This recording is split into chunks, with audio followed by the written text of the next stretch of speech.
Assalamualaikum warahmatullahi wabarakatuh. Kembali dengan saya belajar geografi. Kali ini masih mengenai desa. Kita ingin mengetahui bahwa desa tersebut ada yang cepat berkembang dan ada yang lambat berkembang.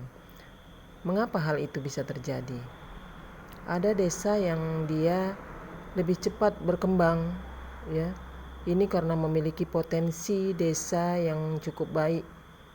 Kemudian ada juga desa yang memiliki potensi yang kurang baik sehingga lambat untuk berkembang.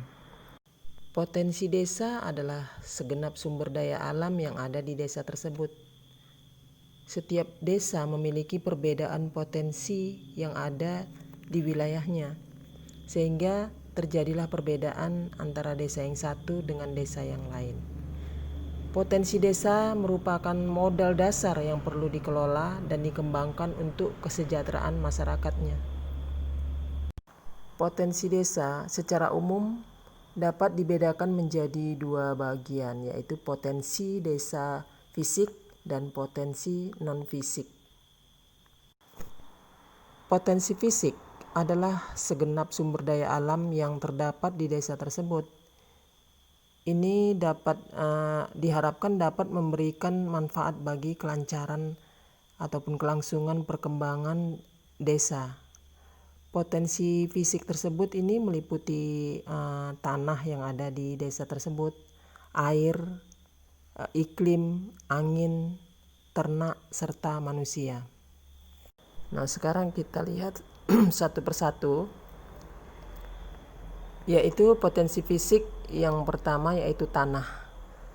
Tanah bagi masyarakat desa ini merupakan suatu kebutuhan yang sangat penting, tumpuan kehidupan bagi masyarakat pedesaan. Misalnya mereka yang hidup dari hasil pertanian ini mengharapkan tanah yang subur, sehingga mereka bisa menghasilkan tanaman ataupun bahan makanan yang mereka bisa perdagangkan. Oleh karena itu di pedesaan ini masih bersifat agraris. Ya, petani masih bergantung kepada kesuburan tanah. Selain potensi untuk pertanian, di dalam tanah juga ada wilayah-wilayah tertentu ini terkandung berbagai bahan tambang. Nah, jadi kalau suatu desa ini ada ditemukan barang tambang di tanah tersebut, ini menjadi potensi tersendiri. Jadi berbeda antara tanah yang subur sebagai lahan pertanian dengan wilayah yang sebagai tanahnya ataupun wilayahnya ini merupakan wilayah tambang. Selanjutnya yang kedua yaitu air. Ya, potensi air sangat beragam, bergantung pada wilayah masing-masing.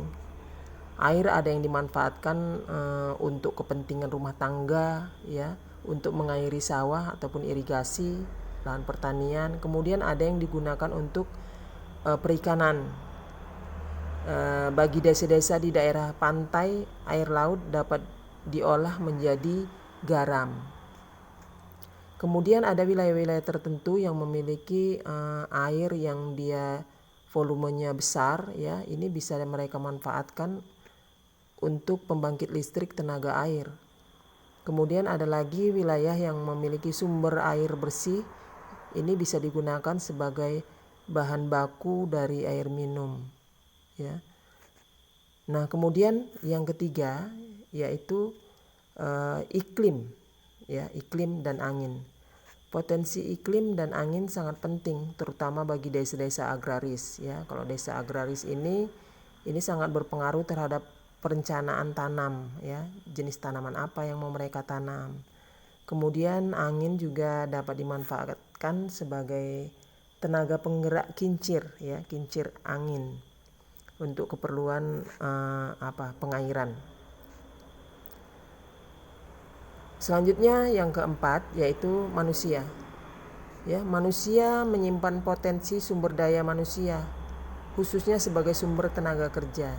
Jadi manusia ini dia merupakan potensi fisik yang ada di desa ini berperan penting untuk kemajuan dari desa tersebut. Nah, dia yang mampu mengelola sumber daya alam yang ada di desa tersebut. Ya. Nah, selanjutnya yang kelima yaitu ternak.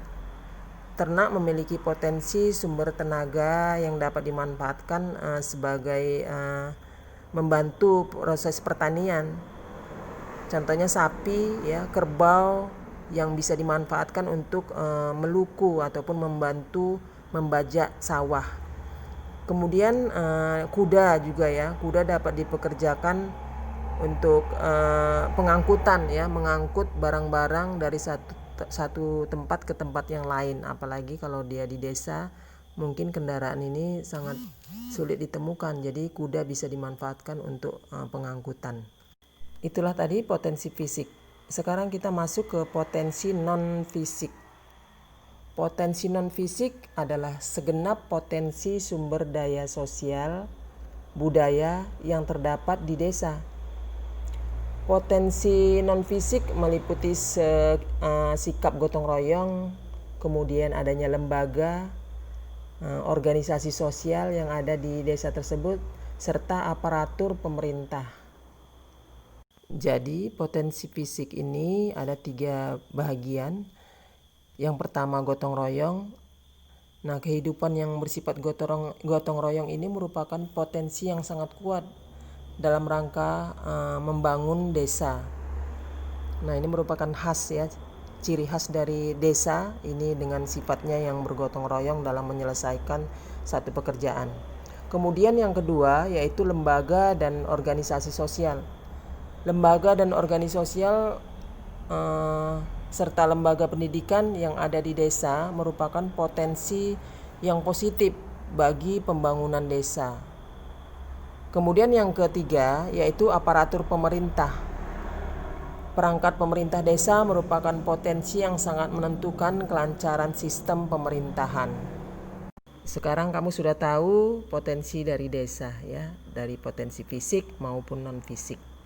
Nah, potensi desa tidak sama antara tempat karena adanya perbedaan-perbedaan antara lain keadaan lingkungan geografisnya, jumlah penduduknya, adat istiadatnya, luas wilayahnya, dan tingkat kesuburan tanah. Nah, kita sudah tahu kenapa suatu wilayah tadi ini ada yang lebih cepat berkembang, ada yang dia sedang, ada yang dia sangat lambat berkembang, ada yang sangat cepat berkembang. Jadi itu disebabkan oleh adanya potensi desa yang seperti apa. Demikian, billahi taufiq wal hidayah. Assalamualaikum.